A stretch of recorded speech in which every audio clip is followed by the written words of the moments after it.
When I was ordained, the parish invited my parents to be the guests of honour at the after party the following day.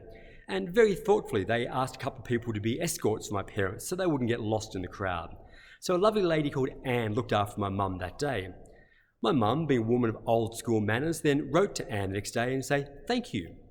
And clearly Anne was a woman of old school manners as well, because she then wrote back and said, "Thank you for your lovely note." Not to be outdone, my mum wrote back, and Anne wrote back. And this, of course, is how friendships start, and they wrote back and forth to each other for some years. Well, we're probably all familiar with that kind of back and forth relationship of equals, where it probably begins in primary school, where I invite you to my birthday party because you invited me to yours. The year that you don't invite me, I don't invite you back. The same is true perhaps with Christmas cards and birthday presents and a whole range of things where it makes sense that we kind of give and receive in equal measure. That kind of reciprocity is really probably the bedrock ethic in most religious and ethical systems. And it's often called the golden rule, where it's about a reciprocity, both in the positive and the negative. It's often framed as do to others what you would like them to do to you, or in the negative, do not do to others what you would not like them to do to you. And it's embedded in Christianity. It's one of Jesus' own teachings we hear in the gospel today.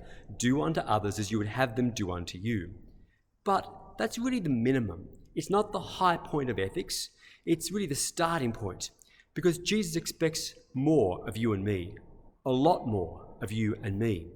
Because Jesus goes on in the passage we hear from the gospel today to say, I think, the three most challenging words he ever says. Love your enemies. It's an incredible ask. It's so far beyond that natural reciprocity. To say love your enemies is of course very, very hard. Now, hopefully you don't have any enemies, and I don't think I do, at least not that I know of. But nonetheless, I have people who maybe I don't like very much, or I find hard to deal with, or I feel like they're a lot of work. I'm sure you have those people too. We all do. And it's those, I think, are the people whom Jesus intends for us to love. And Jesus spells it out. Love those. Love your enemies. Love those who hurt you. Give to those whom you know won't give back to you. Forgive those who don't forgive you. Jesus goes on to give quite specific examples. He said, if someone takes your shirt, give them your trousers, give them your pants as well. If someone slaps you on one cheek, turn the other cheek. And turn the other cheeks become, I guess, almost the metaphor for passive non-resistance. It's an incredibly powerful, in some ways, provocative act. This is what Jesus asks of us. This is what Jesus challenges us to do. This is Christian living. And it's so hard. Of course, it's why most of us don't really do it. It's what Gandhi tried to do. And Gandhi said that he felt that Christianity was a great idea. It's a shame that Christians weren't living it yet. But nonetheless, let's try. It is incredibly challenging that we would love others who don't love us. And how can we actually do that? Don't we get empty? Don't we get drained? Wouldn't we be sort of wrung out and worn out in no time if we did this to everyone? Well, the answer, of course, is yes. And that's why it's important that our Catholicism, our Christianity, is not just an ethical system. We don't just keep commands and do good things. Our Catholicism is a spirituality. It is a relationship with a God who is infinite, a God who does love us more than we love him, and so is always giving to us.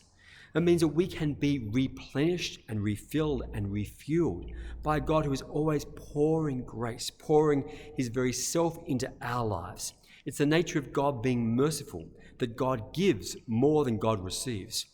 And hopefully we do indeed try to return that love to God as much as we can, but God will never be outdone in generosity.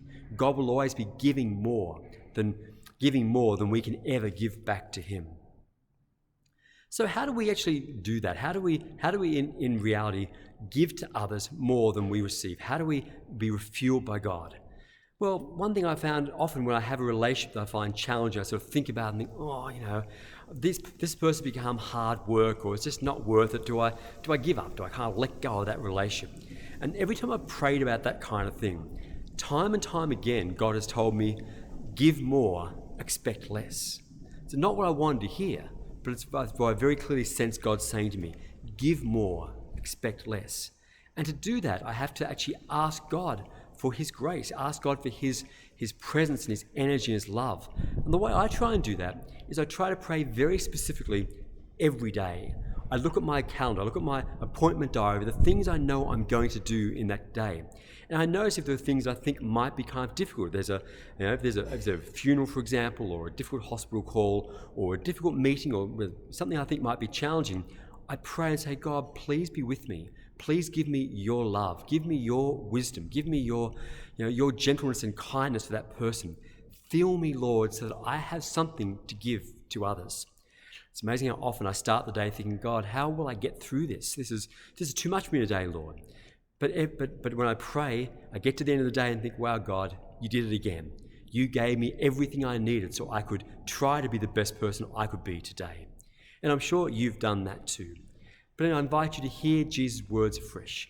Love your enemies is an invitation for us to continually seek God's grace to fuel and refill us so that we do indeed have something to give to people, whether they're easy or difficult to love.